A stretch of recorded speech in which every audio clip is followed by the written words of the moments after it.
দীর্ঘ 18 বছর পর আরসিবি ফ্যানদের মুখে হাসি ফুটল।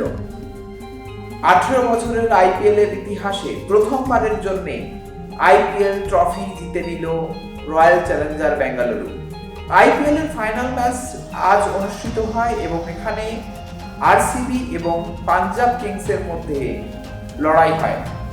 আরসিবি প্রথম ব্যাট করতে নেমে 190 রানে 9 উইকেট হারিয়ে 20 ওভারে খেলা সমাপ্ত করে এবং এরপর পাঞ্জাব কিংস 190 রান ধাওয়া করতে নেমে 7 উইকেটে 20 ওভারে 184 রান করে মাত্র 6 রানের জন্য আরসিবির কাছে হেরে যায়।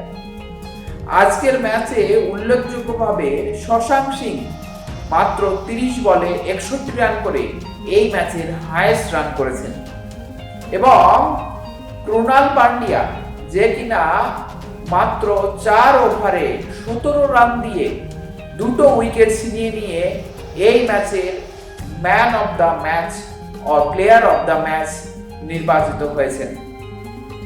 এছাড়া আইপিএলে আরসিবি প্রায় 4 বার ফাইনালে উঠেছে, কিন্তু এইবারই প্রথমবার তারা ট্রফি জিতে নিতে পারল এবং বিরাট কোহলির জন্য সত্যি একটি বড় রকমের অ্যাচিভমেন্ট।